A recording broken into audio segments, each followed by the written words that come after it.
Hey everyone, and welcome to Cricket Swac Basketball Media Day, presented by Mountain Dew. Today, we're going to get an opportunity to meet the men's teams as 12 schools gear up and get ready to chase a championship with all eyes on the NCAA tournament this spring. Today's virtual Media Day is brought to you by Cricket. Smile, you're on Cricket. Mountain Dew, official basketball sponsor of the Southwestern Athletic Conference.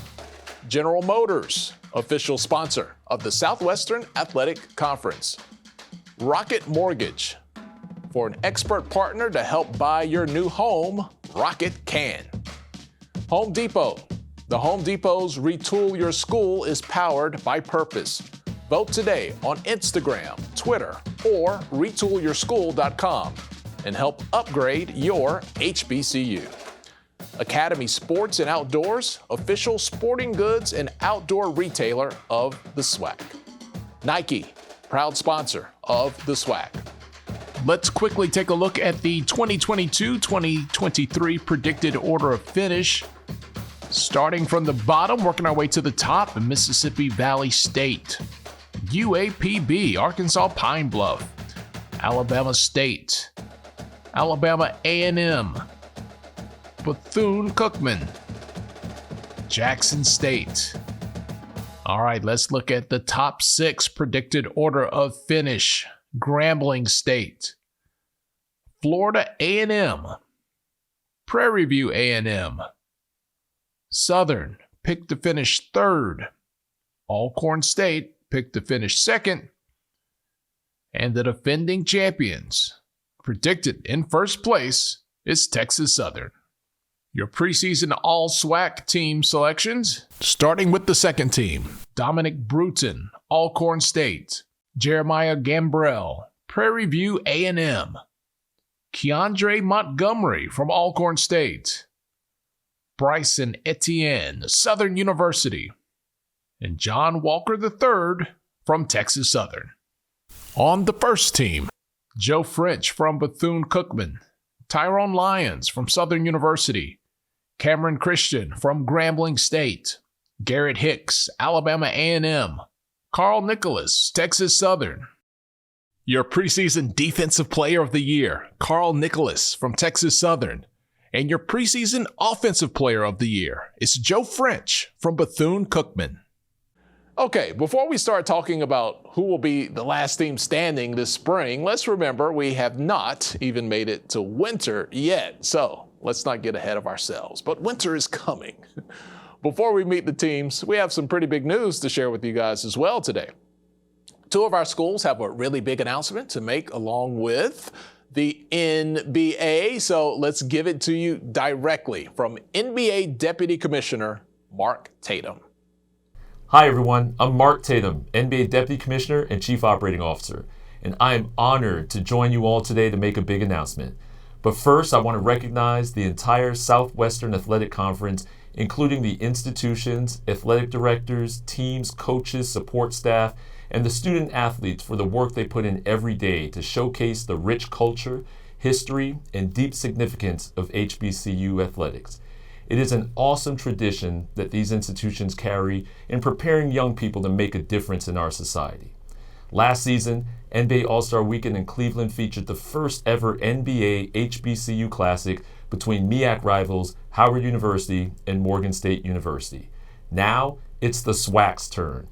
It is my pleasure to announce that the Grambling State University and Southern University men's basketball teams have been selected to play in the 2nd annual NBA HBCU Classic this February at All-Star Weekend in Utah.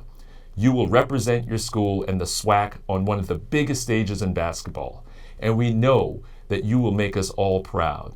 I'll tell you that week, the entire eyes of the world are on Utah, and you get to be a part of this history. Congratulations, and thank you to President Rick Gallett, President Dennis Shields, Athletic Director Dr. Travion Scott, and Athletic Director Roman Banks for their support, and all you players and coaches. We know this rivalry goes deep in the Bayou, so we're looking forward to bringing it to Salt Lake City. To the student athletes, this will be a time for competitive play, but also for professional and career development, and of course, the experience of a lifetime. Take full advantage of the opportunities that are before you and enjoy every moment. The road to the 2023 NBA HBCU Classic begins now. Congratulations again, and welcome to the NBA family.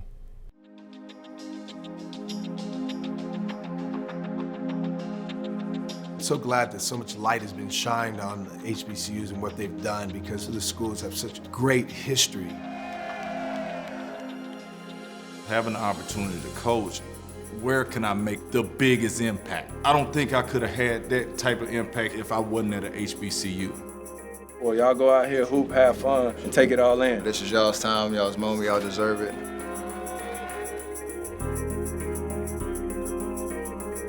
It's about exposing them to meaningful opportunity, real professional development programs here in the league office, so that we can expose and open them up to the opportunity of working in professional sport.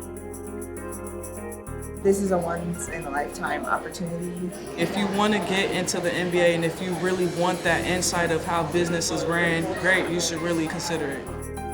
Just go for it, do it, don't turn back. Just go in with a full mind and be ready for it. There's so many things I could say right now, and the only word that I can think of is I feel absolutely grateful. The NBA is really showing people and giving the opportunity for them to see what is possible. We're shaping futures. Hello! That's how you do it yourself. No, he didn't. It's bigger than basketball, that they want our kids to be successful. Tell our kids that the culture is real. It's all about going to school to get your degree. Don't forget what you're here for. All right, thank you, Mark. So some really exciting news there. Big congratulations to both Grambling and Southern. That rivalry will now have a new and substantial platform to showcase what happens when Southern and Grambling get together, because we know what's going to happen, right? So Utah, get ready. It's coming. We're not done with the news, folks. Last year, the Southwestern Athletic Conference and the Pac-12 announced the debut of the Pac-12 Swac Legacy Series. It's an educational and basketball scheduling partnership between the two collegiate athletic conferences. And it's going to tip off the 2022-2023 season that we're ready for. It's the first of its kind pack between Autonomy 5 and HBCUs. It's aimed to create both a forum for competition as well as promotion and education around issues of anti-racism and social justice. The games are just a few weeks away now, so let's take a look at what you can expect to see. Our look ahead at this schedule is brought to you by Mountain Dew. On the men's basketball side, Monday, November 7th, we're going to have Florida A&M at Oregon.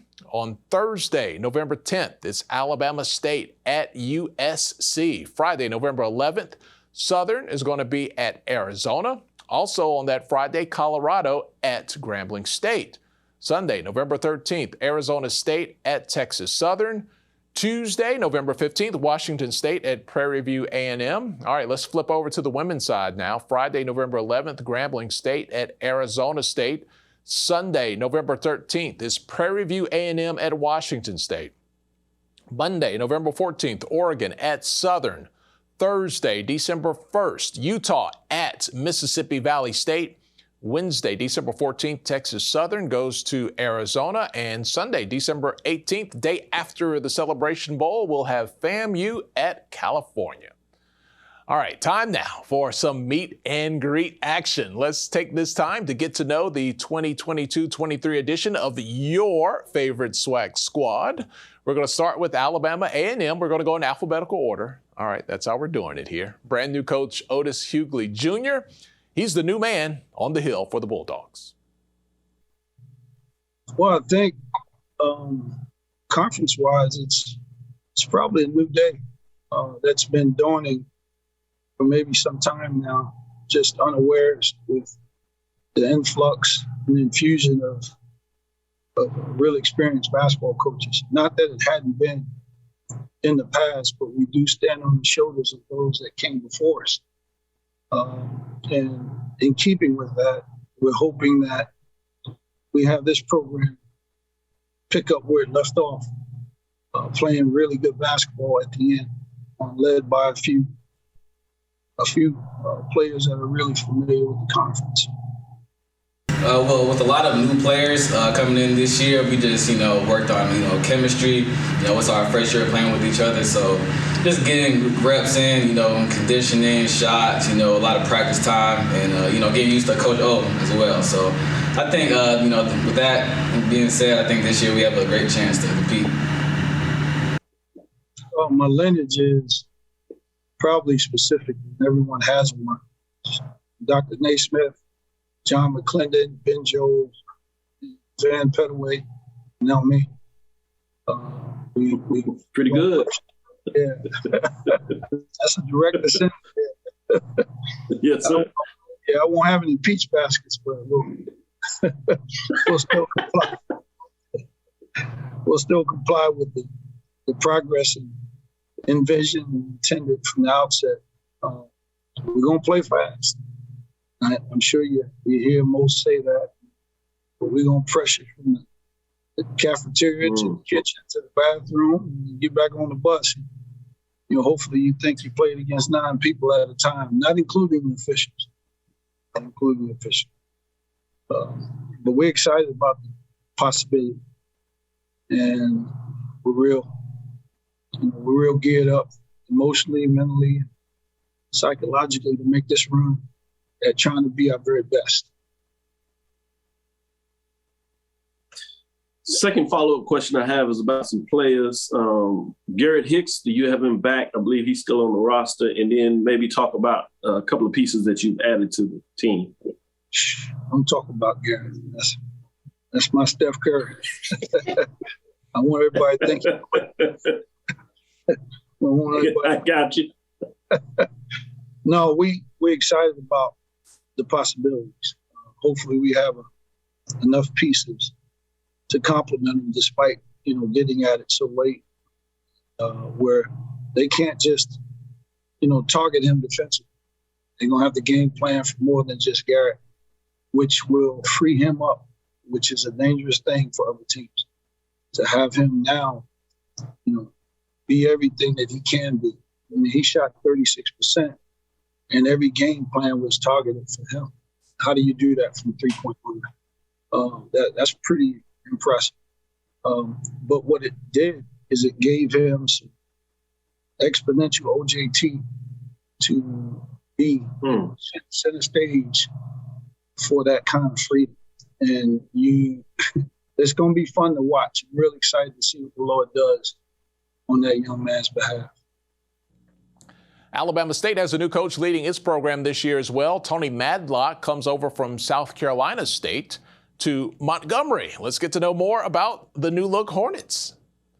Yeah, the guys have been working really hard, man. From day one, man, these guys have been bought into what I'm preaching and working extremely hard and trying to find out exactly what I want. And anytime a new coach comes in, new staff, a new system, trying to change the culture, it's an everyday process. And these guys have really bought in so far to exactly everything I'm trying to teach. And I'm proud of these guys, man. But like I said, we're just getting started.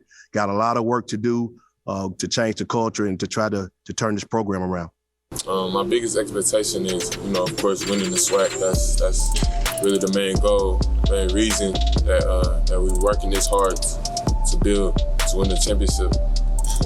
What areas do you feel you improved on individually during the course of the offseason? This offseason, my biggest goal was to change my body, change how I eat, get stronger, get faster. So I did that, and then just work on being mentally strong as well for my team, on being a leader this year. I feel like that was something we lacked last year, and so I just tried to improve on that.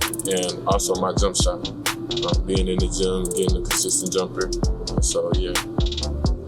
Well, we talk about this all the time with my guys, is that our identity for this program is going to be, how hard we play. I want to be a tough team. I want to be a mentally tough team, and I want to be a disciplined team. So we do those things. I think we got a chance. But my style, offensively, we're going to play fast. Last year, my team at South Carolina State averaged over 70 points a game. So we get up and down. We try to get after people. Defensively, we're going to be mostly man. But we switch up, defenses a lot. But our deal is getting after people and just being a tough-minded team.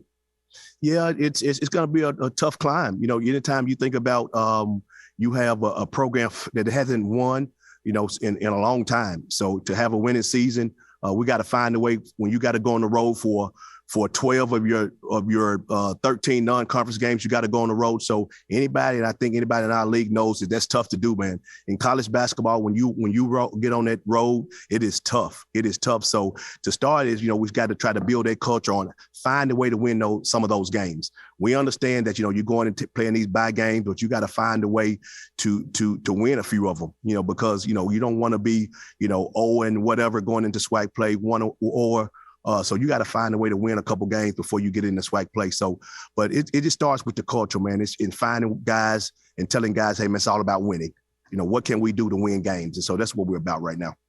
Alcorn State is coming off a season where the Braves made it to the SWAC championship game, but came up just a little short, but ultimately earned a berth to the NIT. That's celebration of a great season. Coach Landon Bussey is back. It's a new year, ready to make another run. Let's meet the Braves. Got a lot of returners. I was grateful to have the opportunity to only have one guy enter the transfer portal. So I have a group of guys coming back that've been through the battle, that got some experience under that belt, and is looking forward to having another successful season. I feel like there's really no pressure. The pressure go out the window when practice and timing and just putting in the work. There's no pressure because you work at it. So we really don't feel pressure. We ready. Definitely got a significant amount of transfers coming in. One is a guy by the name of Trevin Wade. Originally, he went to Wichita State and he transferred to East Kentucky. He's a very good on-ball defender, quick and explosive, athletic guard who can get downhill. My type of guard that I really like. I think he's going to be key to us having some success this year. And we got a transfer from Prairie View, Jeremiah Kendall, 6'6", 6'7", was at Tallahassee prior to Prairie View. Skilled post players, able to score the ball at a high level, rebounded. They got another transfer from McNeese, Sean Walker.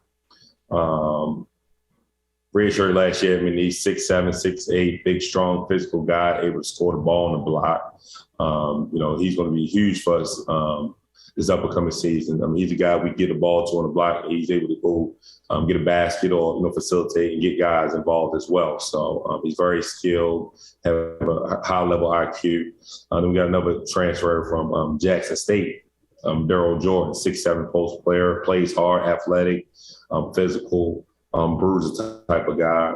We also brought in a freshman by the name of Willie Anderson from out of New Orleans with George Carver. Plays a combo guard, tough, athletic, just scored at a high level, competes at a very high level. And then, of course, we got returners who were with me last year, returners who are able to understand about what's going on, understand about the SWAC, understand that, every single game you got to come out and compete at a very high level in the SWAC, no matter who you're playing against. I think the competition level, I think the coaches have took it up to another level. So it's important for us to, every single day, no matter who we playing, if it's one of the bottom teams in the league or it's the top team in the league, any given day you can be beat. So, just the preparation and the focus of our returners, hopefully, I got some seniors and returners who understand what's at stake, understand that, maintaining consistency. That's our biggest thing is right now is maintaining consistency to have a chance to have a successful season as well. Bethune-Cookman is ready for its second go-around in SWAC basketball this season and back on the bench. One of the greats as a pro player. Now he's athletic director and head basketball coach Reggie Theus. Let's spend a little bit of time now with the Wildcats. So I'm really interested. I'm interested to see what we can do because we won't have any lack of talent on our team this year. We got Elijah Hosu, who's almost 7 feet. Dylan Robinson is coming back. He's 6'9", pogo stick. We got James Henderson, who's a 6'8", strong guy who can rebound and play defense. And then when you look at, DJ Hollinger, I call him DJ, it's Derek, transfer from Montana, who's capable of playing 3 different positions, but he can play a little bit of 5, he can play the 4, and he can play the 3. So we're going to have a lot of different ways. I counted, when I went on the board, I counted how many different ways we could play with the type of talent that we have. And there was about 23 different lineups I could put out there that I thought would be effective.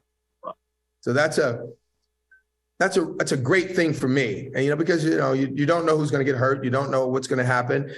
And ultimately, I'm trying to find out the best way. Last year, I joysticked the entire game. This year, I want to give them more freedom. I want to give them more freedom. And I have to remind them that, along with freedom comes great responsibility. And if you can play that way, it'll be fantastic. It'll be a lot of fun. Last year, we had a bit of a different roster than we do this year. So he kind of had to joystick the game a little bit more than he will this year. If everything goes according to plan, we plan on, like I said, playing a lot faster, getting the ball up the court. We've been talking constantly about scoring in the 80s, and I think we have a lot of talent that we can achieve all that.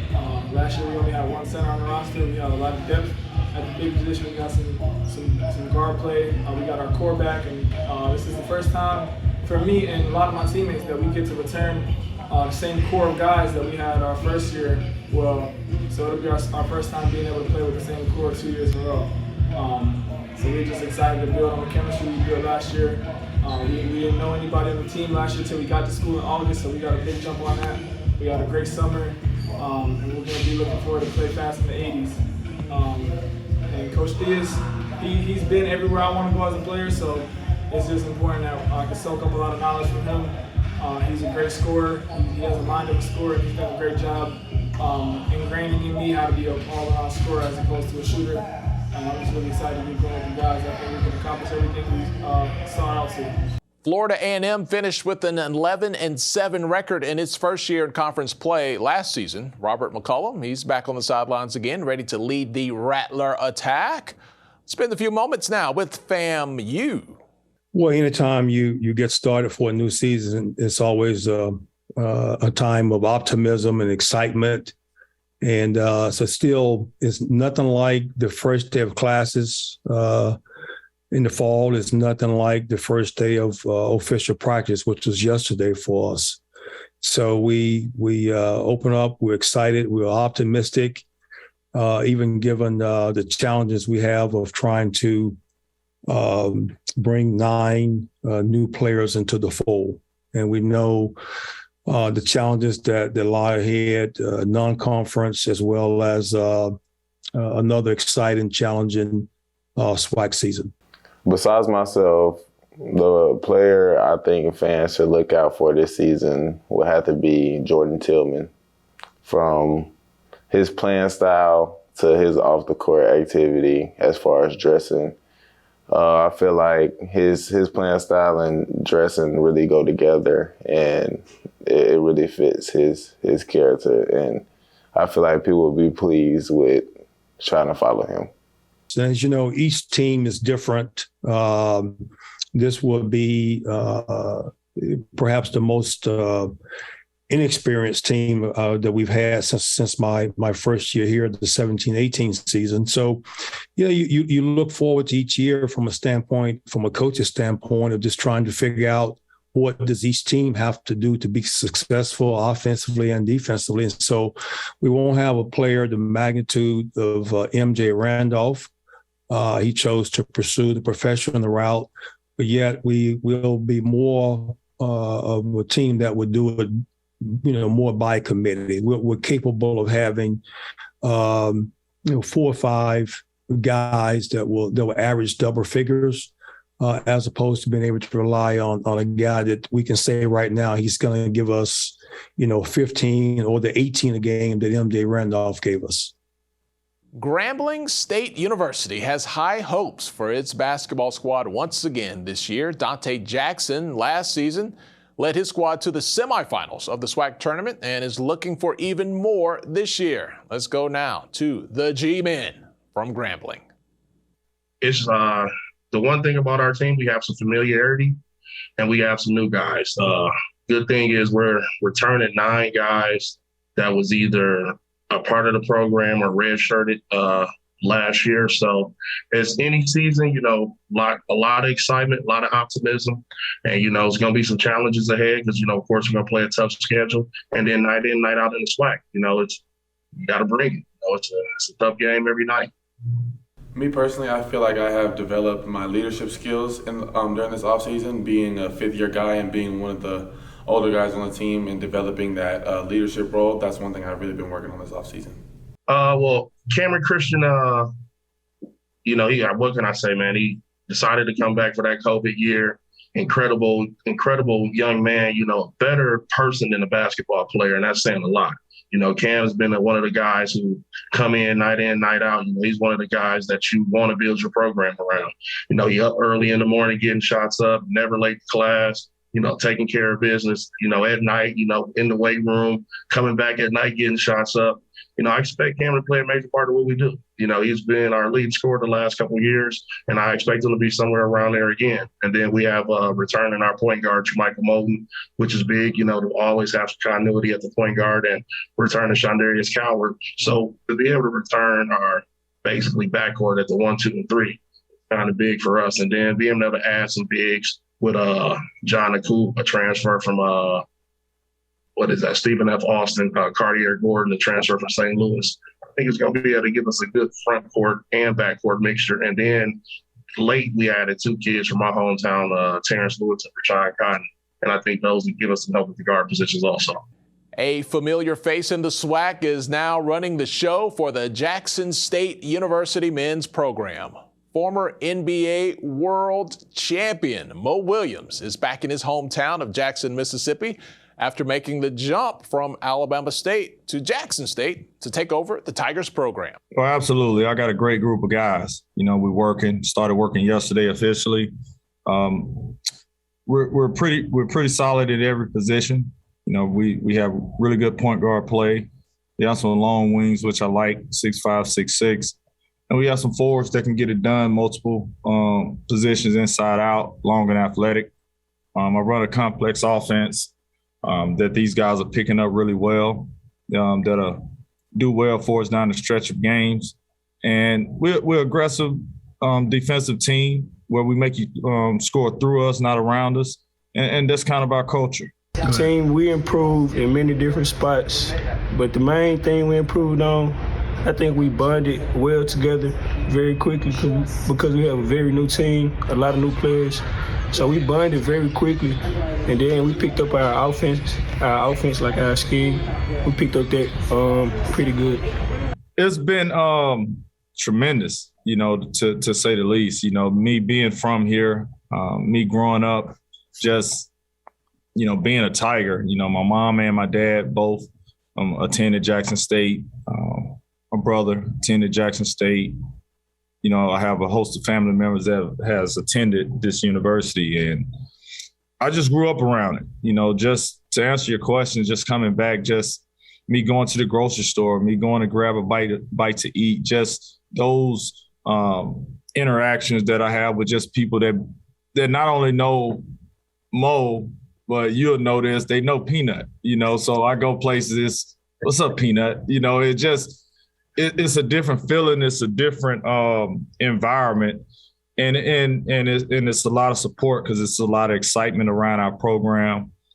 We've been a winning program for a long time, and I think they just on the edge right now of winning championships, just trying to get over the hump.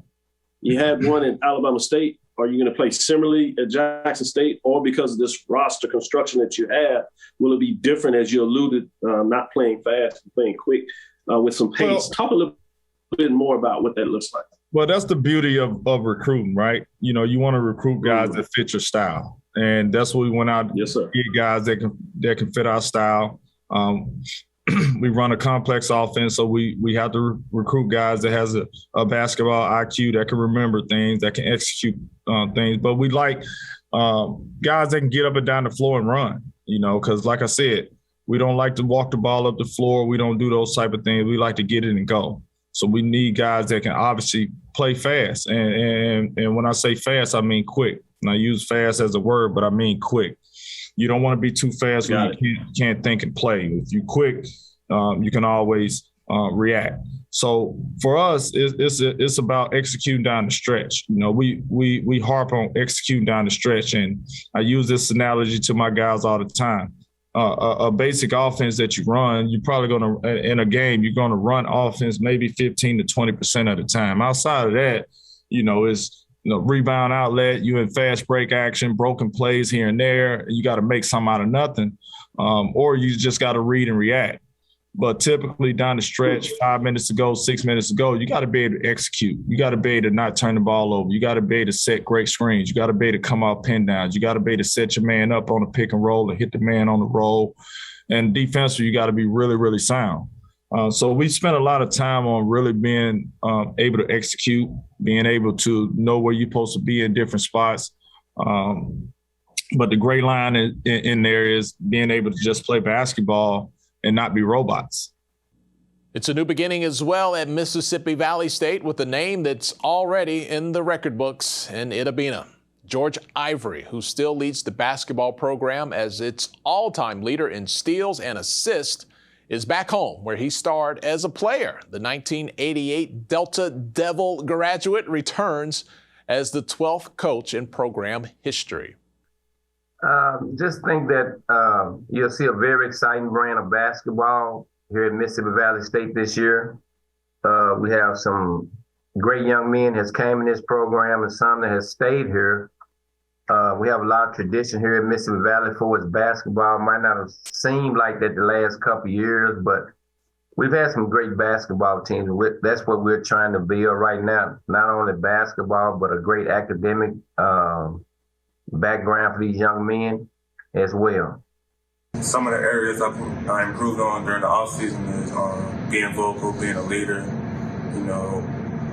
working on bringing everybody together as one, because if you have players like in groups or whatever, everybody ain't gonna be on one page or click together. So during the offseason, we was out here during the summer, so I tried to get with the players, bring them all as one, so we could have a good chemistry on the court and all of it. So everybody be bought into what coach has for us as game plan. Well, it was a great chance for me to get back. I graduated from Mississippi Valley State to come back home and get a chance to rebuild a program that we started here at Mississippi Valley State under Lafayette Stribling. And it's a great opportunity for me. Thank you, Coach. Can you talk a little bit about the roster? You alluded to some kids stayed around with you. Can you go a little deeper and talk about some players that we can look forward to this year? Terry Collins will be one. We have 6 guys that's coming back. Terry Collins is a guy that really can score the basketball, 6'3" guard. We have Daniel Umo, about 6'9", 6'10". JJ, we call him JJ. He's coming back. Kadar Waller. We have 8 newcomers along with those 6 returners that we think that will help our team very much. Went the JUCO route. We got a lot of 8 JUCO kids coming in, so got a couple transfers, graduate transfers coming in. So we tried to build a mixture of older guys with our rosters this upcoming year. So we're very pleased and very excited about these young men. I think they're going to do. They come in, they're working very hard right now. We hope they continue to be their mindset, to continue to work hard, but I'm very proud of these guys, so far class-wise, they're doing what we ask them to do, and that's all you can ask right now. Prairie View A&M, a team that's been in the running for SWAC championship year after year under head coach Byron Smith. Well, new year, but things are no different this season for the Panthers. Look forward to a strong, solid year, a program, a few guys returning, a host of new guys. So we're kind of have a new roster, same philosophy, and then hopefully we will kind of get this thing back on track. Had a little bit of a down year last year, but hopefully we can get it back on track and get back to where we were a couple of years ago. As a team, we've been working on just building chemistry and just getting in shape. And we've been working on a lot of extra shots. Guys are in the gym. That's what a great thing we love to see. And then just playing together, having fun, and just building our relationship and having good energy. Jason, I think it's a combination of things. Obviously, scheduling was a tough deal for us. Non-conference was really tough. We played 6 games in 8 days, which probably was a mistake on my part. Sometimes you kind of beat your chest and think you're Superman and think that you can accomplish some things. It's a nice challenge for us, and we prepared to be able to do it. It was just not being able to make the schedule work in terms of dates and proximity, wanting to play some games in Texas. It just didn't work out. So we had to take what was offered to us. Also, we had some forfeitures with COVID. So it was just a combination of things. Guys not sure if we're going to play and had injuries. So I think it was a myriad of things that happened for us last year, but no excuse. We wear it, we accept it. But now we're here and ready to correct it and try to get back to our winning ways and, to be a solid program in our conference and a solid mid-major program around the country. The kids that are back, do you get that sense that they're more determined because of what happened last year? I think so. Obviously we had a nice string of success, winning the conference 3 years in a row, 18, 19, 19, 20, 20, 21. So we got used to, being, a pretty good program. So to be off a little bit, I think that's the challenge, to try to get back and, be in the top 4 or 5, of the league.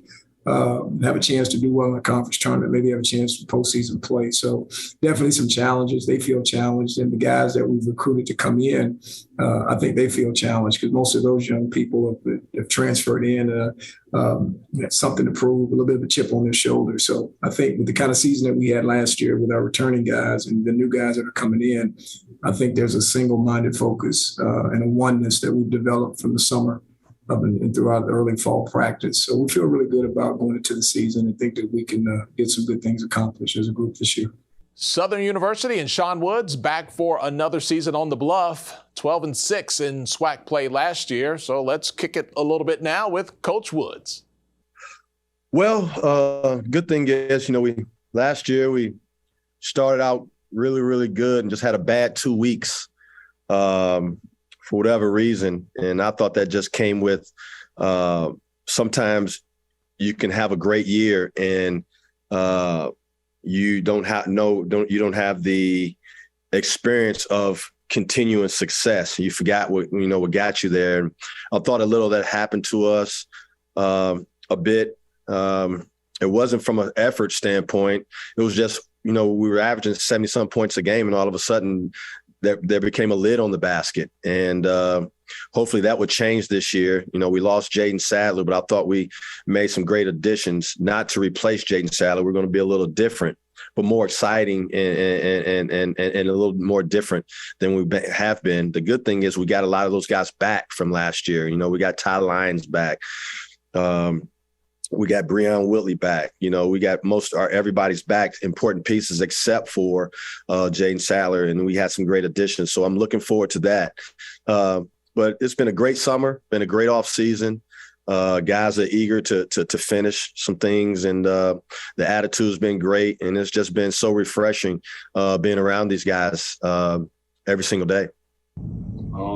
I really feel like just being more of a leader was like the biggest thing. I felt like my team needed that from me more so than anything. What I do on the court is expected. So like I just feel like being a leader was like the biggest goal this offseason for sure.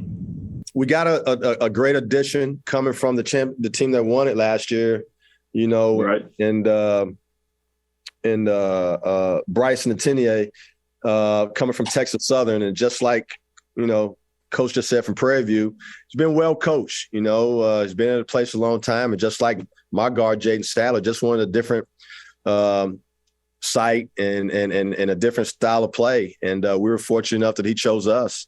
But he's been a great addition. We got some junior college transfer into from where Jalen Reynolds, who led the junior college in rebounding last year from South Georgia Tech. We got Festus and Dumidier from Salt Lake City Junior College. Those two guys will bring a physical presence that I haven't had in a couple years.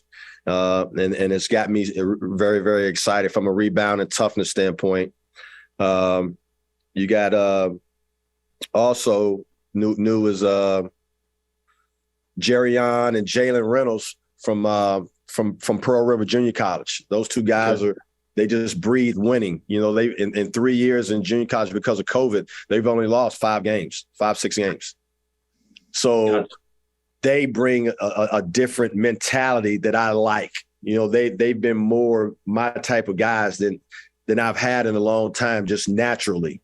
And it's helped change the culture, which was heading in the right direction instantly once they hit campus. So I'm excited about this team. I think we're tougher. I think last year we were scoring good. We weren't as good, you know, the rebounding fact of it. And that's where I was kind of discouraged with, because my teams have always been known to be great rebounding teams. And I thought that's what we were kind of missing a little bit. And I think this year we'll be a little different, and hopefully they can take over and the scoring can stay the same. And, you know, the shooting and things like that. But I'm excited about those new additions. All right, ring the bell, ding, ding, because the champ is here. Texas Southern University, defending Swac champions, winners in the first 4 of the NCAA tournament last year. Johnny Jones and his Tiger squad remain squarely in the conversation as a team to look out for each and every season. Let's talk now to the defending Swac champions. Yes, sir. We had 5 guys that will be returning that played significant minutes on the team last year, including P.J. Henry, who wound up being conference, the MVP of the conference tournament last year. And with him back, engineering is at the point guard. We're certainly excited about that. Jordan Gilliam, who played the point and off guard for us over the last couple of years, have been a part of 2 championship teams, will be returning. So that gives us certainly reason to be excited. And then John Walker, who's really excelled and done a fabulous job for us in terms of competing and playing, and very versatile player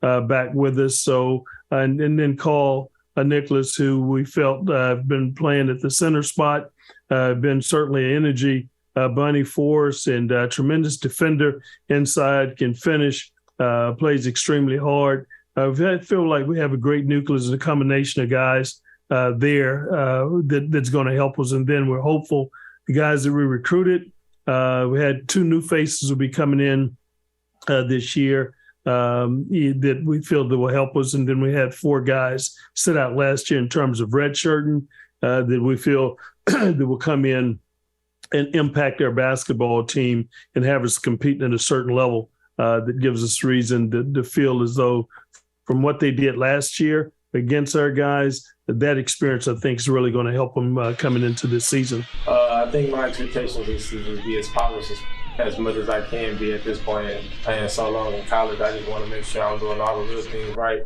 focusing on the fundamentals and making sure I'm bringing the younger guys along with me. We lost 7 guys from last year's team, and 4 of those guys won championship rings as well, right?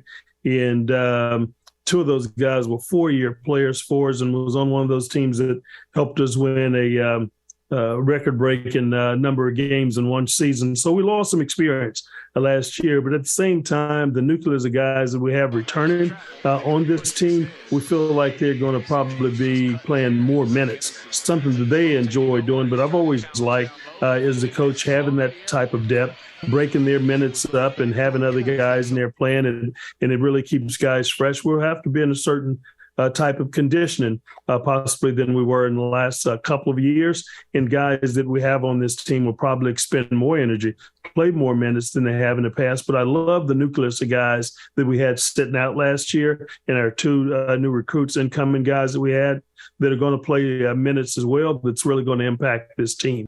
Our alphabetical rundown of the Swac men's teams brings us to the University of Arkansas Pine Bluff. Solomon Bozeman returns with another year of experience, but still remains one of the youngest coaches around in Division I basketball. The Golden Lions are looking to improve on last year's 7-24 campaign and find a way to make it into this year's Swac tournament. Well, we signed a lot of guys this year. We signed 11 to be exact.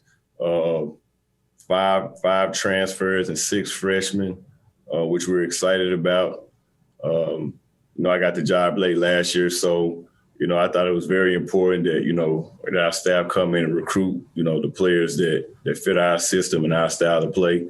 And we were very fortunate and very blessed to bring back our team leader, Sean Doss, who was a first-team all-conference guy in this league before he transferred back to us. And so we're definitely excited about him. His leadership has been through the roof since he's been back. And then we added a guy, Chris Green. He's a grad transfer from Cleveland State. He's come from a well coach with Dennis Gates, who's now in Missouri, but he's well coached, can really shoot the basketball, can score inside and outside. And then we got Ishmael Plett. He was at Oral Roberts while I was there, just a tough kid, physical kid, everyday guy. And then we got some other transfers as far as AC Curry, who was out there with one of my best friends, Ted Crass, who's now at Abilene Christian. And so we feel good about our guys. We feel good about this group, and we got a young group, and we got mixed with some veteran guys. So we just want to continue to get these guys better each and every day. Man, I feel like I wanted to finish what I started, and I feel like this home, I graduated here. It was on my head heavy after I entered the portal. I'm like, man, I got to go home. I got to finish it out. I mean, it feels like family, like everything around here is family. Y'all feel very comfortable here, so I just wanted to finish up at home, and my family could come watch me play. Me being so far away the first time, my family really didn't come to the game. My mom maybe came to 1 or 2, and my girl came to a couple. But I'm just happy to be here and ready to finish this year out strong. It was a blessing getting Sean Dawes back. Like I said, he was a former first-team all-guy in his league. He's a guy that loves to put in the work. He's an everyday guy, and then he's just been a phenomenal leader for us. He's been policing the whole thing. The guys, they listen to him. Whatever he say, kind of goes. And so just to have a guy like that back in your program who wants to win, one of the main things when he came back to UAPB, he expressed that he wants to win. And, we're blessed to have him back. And then as far as the new guys that we have in, we feel very confident that they're going to be able to produce. Well, we bring back Kylie Milton, who scored 42 in his last game, super, super talented guard, averaged 12 a game as a freshman. So we look forward to him taking a big jump. He's been doing extremely well. And then we added some guys that fit, our coaching staff and what we're trying to do, offensively and defensively. Like I said, Ishmael Plett from Oral Roberts is tough. He's physical, rebounder. He can guard 1 through 5. I think he's probably one of the best defenders. You could switch him off and he can guard point guards and just keep him in front. I watched him every day in practice guard Max Acemus, who was the nation leading scorer. And I saw how he made it rough for him whenever we switched. So, I think we got some pieces, like I said, with Chris Green, 6'8" transfer from Cleveland State. He can score it inside and out, shot 38% from the 3 last year. And so I think we'll have some guys that can score the basketball. We have some guys that fit our personality as far as defensively and being able to get stops and be able to get rebounds. In 1920, an athletic league was formed and slowly became one of the leading sports associations in the world of collegiate athletics, the Southwestern Athletic Conference. Today, the Swac is looking towards the next century, growing, supporting, and transforming our intercollegiate sports activities for student athletes and promoting academic excellence. Each Swac member institution represents a high level of integrity and sportsmanship. We are the Swac, building champions for life. That's all for this year's Swac Basketball Virtual Media Day. Thank you so much for hanging out with us. Thank you to all of our sponsors. Without you guys, it is not possible for us to bring the product to the fans as people sit back and wait to hear the latest on their favorite Swac program. I would love it if everybody won every game this year, but once we start playing one another, it's not going to happen. So let's have some good, enjoyable games this year, and we'll see you down the road.